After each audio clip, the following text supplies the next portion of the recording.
दूसरों का झंडा उठाओगे। मत उठाओ झंडा, मत नारे लगाओ हाथ के, एनसीपी के, घड़ी के, मेरे भाई कभी साइकिल के, कभी हाथ के, किस किस का झंडा उठाओगे? अरे नारे लगाना है मेरे भाई तो नारा लगाओ तुम लोग। सिद्दीक की सदाकत का, उमर की अदालत का, उस्मान की सखावत का और अली की बहादुरी का जब नारा लगता था कि जीतेगा वही जीतेगा, ईमान वाला जीतेगा। राहुल गांधी ईमान वाला? बताओ मेरे भाई, हाथ खड़े करके बताओ, क्या राहुल गांधी ईमान वाला? क्या अखिलेश ईमान वाला? क्या मोदी ईमान वाला? क्या मायावती ईमान वाली? कौन ईमान वाला? कौन? मेरा कायद बैरिस्टर असदुद्दीन ओवैसी ईमान वाला, अकबरुद्दीन ओवैसी ईमान वाला। तो किसको जिताओगे? हाथ खड़े करके बताओ मेरे भाई, किसको जिताओगे? ईमान वाला को।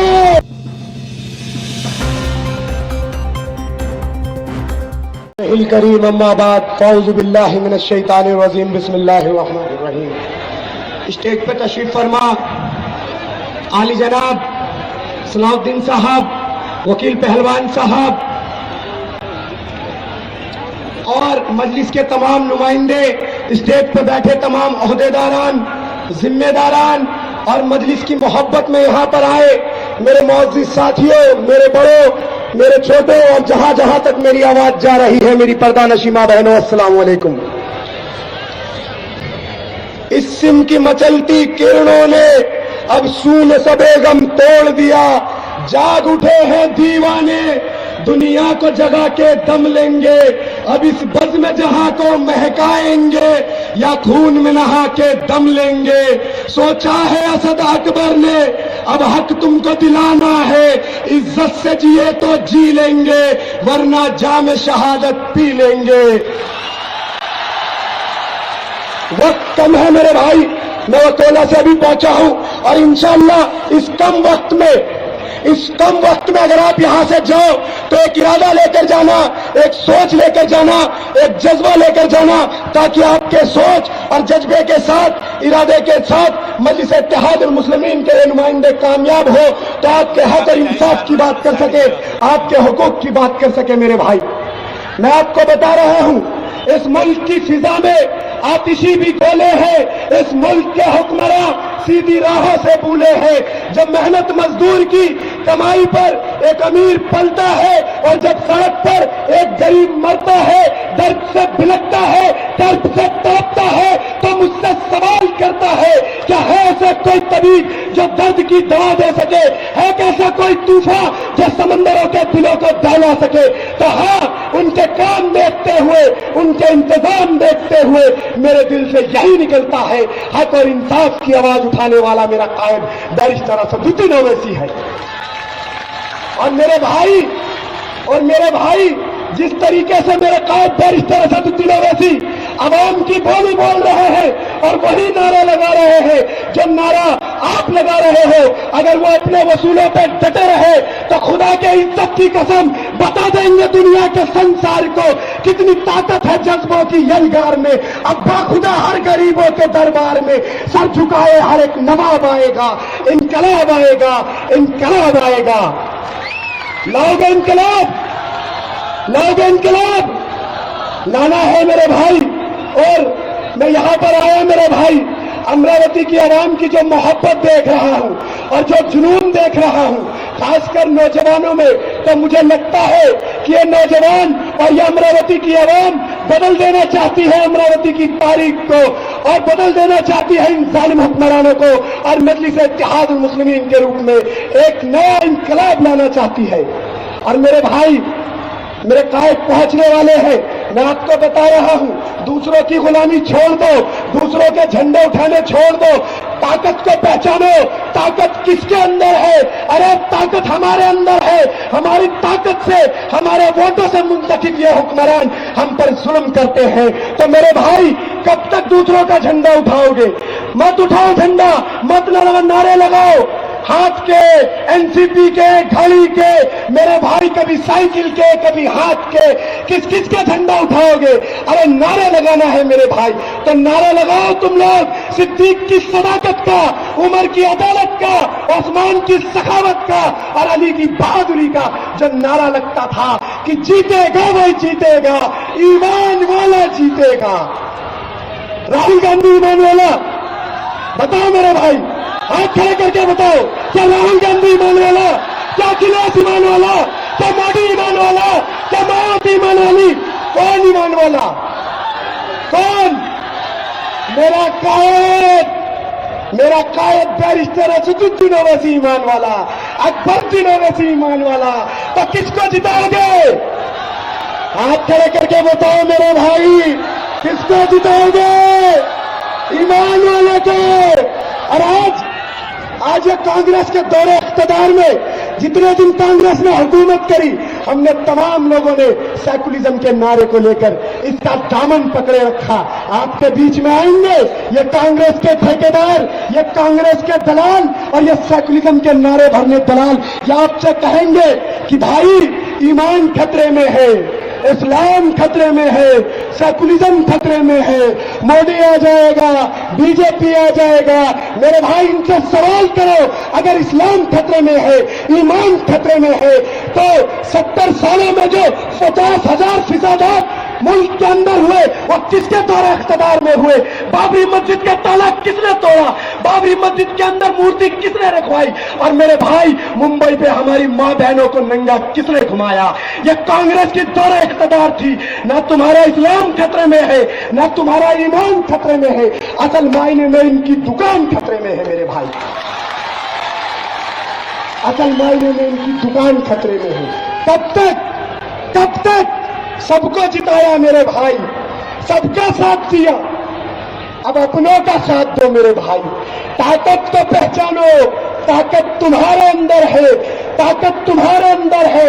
मेरी बात गौर से सुनो, ये एक उंगली है मेरे भाई, ये मैं इस पर मारूंगा हल्की सी आवाज आएगी, 2 को मारूंगा थोड़ी तेज आवाज आएगी, 3 मारूंगा हल्की और बढ़ेगी, 4 मारूंगा थोड़ी और तेज बढ़ेगी, 5 मारूंगा तो और तेज बढ़ेगी। लेकिन जब यह मुट्ठी बन जाएगी और फिर मैं मारूंगा तो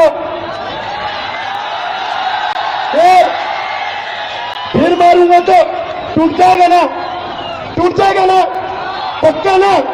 तो ताकत को पहचानो। क्या गुजरात के कातिल को वोट दोगे? बताओ, क्या गुजरात के कातिल को वोट दोगे? क्या मुजफ्फरनगर को जलाने वालों को वोट दोगे? मेरे भाई अपनी ताकत को पहचानो। आज तुम्हारे ताकत को यूज किया जा रहा है, तुम्हें कमजोर किया जा रहा है। आज अगर हम मजबूत होते तो सच्चर कमेटी की रिपोर्ट ये क्यों कहती कि हिंदुस्तान में रहने वाली सबसे बड़ी अक़लियत 25 करोड़ की आबादी में जो है, आज वो सबसे कमजोर, सबसे बदहाल और दलितों से भी बदतर कोई जिंदगी जी रहा है, तो वो सिर्फ और सिर्फ हिंदुस्तान के मुसलमान हैं। क्यों मेरे भाई, क्या तुम्हारे अंदर ताकत नहीं है? तुम 25 करोड़ हो, जब वजीर आजम जिसका नाम नरेंद्र मोदी है जुबान से लेते हुए भी शर्म आती है, मगर लेना पड़ता है भाई। क्यों? वजीर आजम है। जब वो 31% वोट लेकर हमारा मुल्क के वजीर आजम बन गए, हम इतनी बड़ी तादाद में हैं, अगर 21% को आप वोटों में तब्दील करोगे मेरे भाई, तो सिर्फ 17 करोड़ होते हैं। 17 करोड़ वाला इंसान वजीर आजम बन सकता है, लेकिन हिंदुस्तान में रहने वाली सबसे बड़ी अक़लियत मुसलमान जो 25 करोड़ की आबादी में है, अगर हम दिल्ली की तख्त पर नहीं बैठ सकते मेरे भाई, तो खुदा की कसम हमारे बगैर भी कोई दिल्ली की तख्त पर नहीं बैठ सकता, कोई नहीं बैठ सकता मेरे भाई। और आज हमारे मुल्क को जागीर समझने वाले ये फिरका परस्त ताकतें, ये आरएसएस, ये बजरंग दल, ये विश्व हिंदू परिषद, ये तमाम जमातें, पता नहीं अनशन क्या क्या, ये हमारे मुल्क को जागीर और हम मुसलमानों को गुलाम समझती है। अरे मैं इनको बता देना चाहता हूं, सुनो RSS, BJP, Bajrang Dal, RSS वालों, विश्व हिंदू परिषद वालों, अगर मुसलमानों को गुलामी पसंद होती तो फलस्तीन का बच्चा तलबीब और यहूद के टुकड़ों पर पलता, बैतुल मक़दस की मुकद्दस बेटी हाइफा के बाजारों में बिकती। लेकिन नहीं मेरे भाई, फलस्तीन का बच्चा बेटी इस्राएली तोपों के आगे खड़े होकर ये नारे लगाते हैं, हक है हमारा आजादी, हम लेकर रहेंगे आजादी, तू कैसे न देगा आजादी, तेरा बाप भी देगा आजादी, तेरा बाप भी देगा आजादी। तो हमें कौन दिलाएगा इन फिरका परस्त ताकतों से आजादी? मेरे भाई बताओ, तुम्हारी जुबान से सुनना चाहता हूं, कौन दिलाएगा आजादी? हाथ खड़ा करके बताओ, अमरावती में बताओ, इंकलाब आया है मजलिस इत्तेहादुल मुस्लिमीन का। इन फिरका परस्त ताकतों से मेरा कायद बैरिस्टर असदुद्दीन ओवैसी आजादी दिलाएगा, अकबरुद्दीन ओवैसी आजादी दिलाएगा। मेरे भाई वो तुम्हारे लिए आए हैं, तुम्हारे इत्तेहाद के लिए आए हैं। आज पूरे मुल्क में मेरे भाई 2 महीने से बाहर घूम रहे हैं, कभी यूपी, कभी महाराष्ट्र, कभी मुंबई। क्यों जा रहे हैं मेरे भाई? क्या उन्हें अल्लाह ने दौलत नहीं दी? क्या उन्हें अल्लाह ने शोहरत नहीं दी? क्या अल्लाह ने परिवार नहीं दिया? मेरे भाई उनके पास सब कुछ है, लेकिन वो तुम्हारे लिए जा रहे हैं, तुम्हारे हक और इंसाफ के लिए जा रहे हैं। पहचानो मेरे भाई, तुम वफा वाले हो, मुस्तफा वाले हो, मोमिन हो, खुदा वाले हो, और तो तुम तोड़ देगी टूटी हुई शमशीर के साथ अगर तुम निकल जाओगे नारे तकबीर के साथ। पहचानो मेरे भाई, ये खामोश मिजाजी तुम्हें जीने नहीं देगी। इस जमाने में जीना है तो कोहराम मचा दो। आओ मेरी आवाज के साथ आवाज मिला दो और वो बुलंद आवाज में नारा लगाना मेरे भाई कि यहाँ की आवाज दिल्ली तक जाए, जब दिल्ली तक लोग देख रहे हैं कि अमरावती में इंकलाब आया है। एक एक हाथ खड़े करके लगाना मेरे भाई, नारे तकबीर, नारे तकबीर, नारे रिसालत, नारे रिसालत। सोचो मेरे भाई, सोचो कितने जुल्म सितम हुए हैं। मेरी आंखें ठहर जाती है गुजरात और मुजफ्फरनगर के दंगों पर। मेरी आंखें ढूंढने लगती है मेरे भाई उस मां के दर्द को जिसके सामने उसके बेटे का कत्ल कर दिया गया होगा, उसे लहूलुहान कर दिया गया होगा।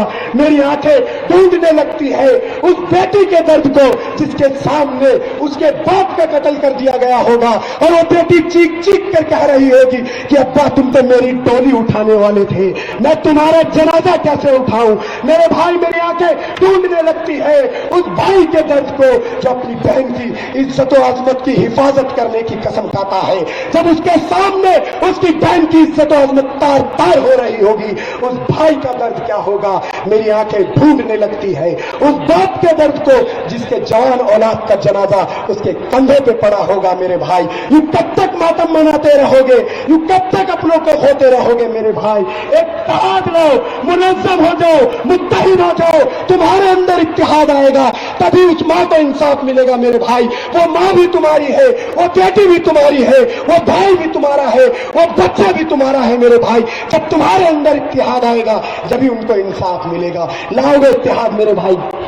मैं छोटा हूं आप लोगों के आगे, मेरे बहुत बुजुर्ग बैठे हैं, मेरे बड़े बैठे हैं, मैं समझा रहा हूं, लेकिन मेरे भाई ये मुल्क के हालात है, मैं कोई जज्बाती बात नहीं कर रहा, ये दर्द बोल रहा है, इस दर्द को समझो मेरे भाई। लाओगे इत्तेहाद मेरे भाई?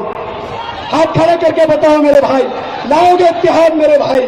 लाओगे मेरे भाई? जो मेरे भाई सुन रहे हो, मैं झोली चला रहा हूं मेरे भाई, मेरी झोली को भरोगे ना आप लोग? इत्तेहाद से भरोगे? करोगे? वादा कर रहे हो, वादा कर रहे हो, टूटने मत देना मेरे भाई। जरूरत है मुल्क को, एक ऐसी जुबान तुम्हारे बीच में आई है, एक ऐसी आवाज तुम्हारे बीच में आई है जो आज ये फिरका पर ताकतें उन्हें झुकाना चाहती है। लेकिन जब तुम्हारे अंदर इत्तेहाद होगा मेरे भाई, जब तुम्हारे अंदर इत्तेहाद होगा तो कोई फिरका परस्त ताकतें तुम्हारा बाल भी बांका नहीं कर सकती, और कोई माई का जना नहीं होगा जो हमारे गिरवारों से खेल सकेगा। मेरे भाई इत्तेहाद लाओ मेरे भाई, इत्तेहाद लाओ। कभी दाढ़ी के लिए मारा मेरे भाई, कभी दाढ़ी के लिए मारा, कभी टोपी के लिए मारा, कभी गाय के नाम पर हमारा खून बहाया। अरे हमें मारने वाले सुनो, हमें मारने वाले तुम्हारे पापों को सारा बाजार फाड़ जाऊंगा, मिसले इब्राहिम जुल्मत की बुतों को तोड़ जाऊंगा और लश्कर लश्कर करूंगी मेरी तलवारी की तफसीरें, मैं मरकर भी अपने जीने की खबर छोड़ जाऊंगा, मैं मरकर भी अपने जीने की खबर छोड़ जाऊंगा। आज ये लोग कहते कि मजलिस के कुछ नुमाइंदे क्या कर लेंगे, है मजलिस चुन चुन कर नुमाइंदे देती है, क्या कर लेंगे मजलिस के नुमाइंदे। अरे सुनो, हम उस नबी जीशान के गुलाम है जिन्होंने बिना जंगे सामान के कुफ्फार के 1000 लश्कर के सामने अपने 313 के लश्कर को खड़ा कर दिया। किसी के पास तलवार थी तो ढाल न थी और किसी के पास ढाल थी तो तलवार न थी। जब नबी जीशान ने 313 को लड़ाया तो चश्मे फलक ने भी देखा, दुनिया क्या पूरी कायनात को बदल के रख दिया। तो मेरे भाई मुझे कह लेने दीजिए, मुझे कह लेने दीजिए, लो तुम भी सुनो, लो हम भी सुने, लो तुम भी सुनो, लो हम भी सुने। एक बात सुनाने आया हूं, मजलिस में ताकत है 313 की। अरे जालिम, तुझसे लड़ाने आया हूं, तुझसे लड़ाने आया हूं। लड़ाओगे, लड़ाओगे पक्का। मेरे नौजवानों के अंदर जोश आ रहा है मेरे भाई, मेरे बड़े नहीं समझ पा रहे हैं। बताओ ना मेरे भाई, लड़ाओगे? मेरे चाचा, मेरे मामा, मेरे भाई, मेरे छोटे भाई, लड़ाओगे? बोलो ना बुलंद आवाज से मेरे भाई, लड़ाओगे? लाओगे इंकलाब, लाओगे, लाओगे, लाओगे, लाओगे इंशाअल्लाह। यही अमरावती के ठेकेदारों के जो हमारे को लूटते आ रहे, पता चल गया होगा कि मजलिस में इनकलाब आ गया है। ये अब्दुल नाज़िम एक इनकलाब लेकर आया है अमरावती में मजलिस इत्तेहादुल मुस्लिमीन के रूप में। ये अपने लिए नहीं आया मेरे भाई, अब्दुल नाज़िम सलाउद्दीन भाई, ये जितने नुमाइंदे हैं ये अपने लिए नहीं आए, ये दौलत शोहरत को कमाने नहीं आए मेरे भाई, ये आपके इत्तेहाद के लिए आए हैं, आपके मुस्तकबिल के लिए आए हैं, आपका सहारा बनने आए हैं, आपके दर्द को देखने आए हैं। जब तक आप लोग कामयाब नहीं करोगे मेरे भाई, तो फिर कोई अब्दुल नाज़िम पैदा नहीं होगा, कोई सलाउद्दीन पैदा नहीं होगा, कोई पहलवान वकील पैदा नहीं होगा मेरे भाई, क्योंकि अब पता चल जाएगा उन लोगों को कि इनके अंदर इत्तेहाद नहीं है। इसलिए मेरे भाई वक्त की जरूरत है, वक्त की जरूरत है मेरे भाई, इत्तेहाद लाओ, इत्तेहाद की जरूरत है। बताइए 70 साल की इस आजादी में अगर मुल्क का जायजा लिया जाए तो पता चलेगा कि इस मुल्क में कोई ऐसी हुकूमत नहीं बनी कि जहां तक इंसानी जिंदगी बसती हो वहां तक पीने का पानी पहुंचाया जाए। मगर अफसोस मेरे भाई, अफसोस वहां तक फिरका परस्त ताकतें पहुंचा दी गई। आजादी के बाद जिसको जो चाहिए था वो मिला, जिसको जो मिलना था वो मिला। हमें क्या मिला मेरे भाई? अगर हमें कुछ मिला तो बाबरी मस्जिद की शहादत मिली, हमें कुछ मिला तो कुरान मस्जिद की बेअदबी मिली, हमें कुछ मिला तो नबी करीम सल्लल्लाहु ताला अलैहि वसल्लम की शान में गुस्ताखी मिली, हमें कुछ मिला तो ताड़ा और पोता जैसे कानून मिले, हमें कुछ मिला तो जेल और सलाखें मिली, हमें कुछ मिला तो पुलिस की गोलियां मिली, हमें कुछ मिला तो लुटता हुआ मुंबई मिला, हमें कुछ मिला तो कटता हुआ गुजरात मिला, हमें कुछ मिला तो उधरता हुआ मुजफ्फरनगर मिला, हमें कुछ मिला तो अखलाक का कत्ल मिला, हमें कुछ मिला तो मिनहाज का कत्ल मिला, हमें कुछ मिला तो मोहसिन शेख का कत्ल मिला, हमें कुछ मिला तो घर वापसी की बातें मिली, हमें कुछ मिला तो लव जिहाद के नारे मिले, हमें कुछ मिला तो मेरे भाई पाकिस्तान जाने की हिदायत मिली। मिला मेरे भाई, इसके अलावा कुछ मिला क्या? मिला भाई? नहीं मिला मेरे भाई। याद करो जब हमने कांग्रेस का साथ दिया, जवाहरलाल नेहरू को अपना लीडर माना, तो जवाहरलाल नेहरू ने क्या कहा कि अगर किसी कौम को मिटाना हो तो उसकी जुबान मिटा दो। आज पूरे हिंदुस्तान में हमारी उर्दू जुबान मिटाई जा रही है मेरे भाई। इंदिरा गांधी का साथ दिया तो इंदिरा गांधी ने क्या कहा? इंदिरा गांधी ने कहा गरीबी हटाओ, गरीबी हटाओ। जब गरीबी नहीं हटी तो कहा गरीबों को ही हटा दो। और हिंदुस्तान के कोने कोने में जहां पर अखिलियत के लोग बसते थे, जहां पर अखिलियत के लोग मजबूत थे, उन तमाम जगहों पर चिज़ादात कराए गए, हमारी बस्तियों को जलाया गया, हमारे घरों को तबाह बर्बाद किया गया। और आज हम इस हाल पे हैं कि तमाम कमेटियों की रिपोर्ट ये कहती है कि अगर हिंदुस्तान में सबसे कमजोर, सबसे बदहाल अगर कोई कौम है, दलितों से भी बदतर कोई जिंदगी जी रही है, तो वो सिर्फ और सिर्फ मुसलमान है मेरे भाई। कारण क्या है? हमने इनका साथ कब नहीं दिया भाई? 70 सालों से साथ देते आ रहे हैं। अब तुम्हारे बीच में इन जुल्म सितम, इन नाइंसाफी को दूर करने के लिए एक आवाज आई है जिसका नाम मजलिस इत्तेहादुल मुस्लिमीन है। और उस कायद का हमारे नाम बैरिस्टर असदुद्दीन ओवैसी है, जो आपके हक और इंसाफ की आवाज रोडों से लेकर पार्लियामेंट तक उठाता है मेरे भाई। कब तक? अब नहीं तो कब मेरे भाई? जिताओगे मजलिस इत्तेहादुल मुस्लिमीन को? बताओ मेरे भाई। चाचा, मामा, मामी, मेरे बाप, बेटे, भाई, जो भी सुन रहे हैं मेरे भाई, जिताओ मेरे भाई, जिताओ। मैं 1.5 महीने से बाहर हूं मेरे भाई, सिर्फ मिल्लत की मोहब्बत में। मैंने अपनी मां तक को कह दिया कि अम्मी, अगर मैं मिल्लत के लिए कुर्बान भी हो जाऊं तो अपने बेटे की शहीद वाली जिंदगी जी लेना। मेरा कतरा कतरा भी को मैं मिल्लत के लिए मैं बहा दूं अपने खून का, तो ऐसे अफसोस ना समझना मेरे भाई। मैंने घर पे अपनी शक्ल नहीं दिखाई आपके लिए मेरे भाई, आपको इतिहास के लिए, आपको जगाने आया हूं। बेदारी लाओ मेरे भाई, जरूरत है, पूरे हिंदुस्तान को जरूरत है आज बेदारी की। बहुत हो चुका मेरे भाई ये नाइंसाफी, ये जुल्म सितम। आखिर कब तक मेरे भाई, कब तक? मैं सोच सोच कर हैरान हूं मेरे भाई। कभी तो इंसाफ होगा, तभी तो इंसाफ होगा। और जलाई है जिन्होंने हमारी बस्तियां, उनका कभी तो हिसाब होगा। लेकिन बहुत चुप रह लिए। तुम्हारे जुल्म सितम को सहके अब उठेगी हम पर कोई ईंट, तो उसका पत्थर जवाब होगा, उसका पत्थर जवाब होगा। मजलिस शेरों की जमात है मेरे भाई, शेरों की जमात है, डरने और घबराने वालों की नहीं मेरे भाई, डरने और घबराने वालों की नहीं। आज हमारे शरीयत पर डाका डाला जा रहा है। आखिर इतना हम कमजोर कैसे हो गए कि हमारी शरीयत पर डाका डाला जा रहा है मेरे भाई? मुल्क के वजीर आजम कहते हैं कि मैं इस 21वीं सदी में तमाम मुस्लिम महिलाओं को अधिकार दिलाऊंगा। और ऐसे नहीं कहते भाइयों बहनों मित्रों। और हद तो यह हो गई, अभी मेरे कायद बता रहे थे कि पार्लियामेंट में गए और उठते ही कहने लगे भाइयों बहनों, सारे एमपी देखने लगे यहां पर कौन भाई बहन भाई। कहने लगे मैं तमाम मुस्लिम महिलाओं को अधिकार दिलाना चाहता हूं इस 21वीं सदी में। पहले वजीर आजम इस 21वीं सदी को बदलो। आपके 21वीं सदी में क्या हो रहा है? एक करप्शन को छुपाने के लिए दूसरा करप्शन कर दिया जाता है, एक घोटाले को दबाने के लिए दूसरा घोटाला उठा दिया जाता है। आज 21वीं सदी में हमें यह डर रहता है कि सच्चाई की तुर्जमानी करने वाला अगर कोई शख्स घर में बैठा है तो कोई भगवा कर उसके घर में घुसकर उसकी सब्जी को बीप बीप बताकर उसका कत्ल न कर दे। आज 21वीं सदी में हमें यह डर रहता है कहीं कुछ कानून के नुमाइंदे आकर हम पर दहशतगर्द का इल्जाम न लगा दे, हमारा इनकाउंटर न कर दे।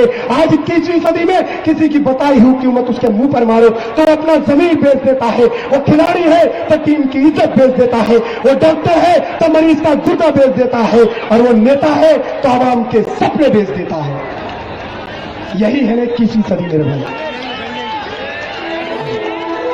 देखो देखो कौन आया, देखो देखो कौन आया, शेर आया, देखो देखो कौन आया, देखो देखो कौन आया, देखो देखो कौन आया, देखो देखो कौन आया, देखो देखो कौन आया, देखो देखो कौन आया, देखो देखो कौन आया, देखो देखो कौन आया, देखो देखो कौन आया। मजलिस इत्तेहादुल मुस्लिमीन, मजलिस इत्तेहादुल मुस्लिमीन, देखो देखो कौन आया, सुकून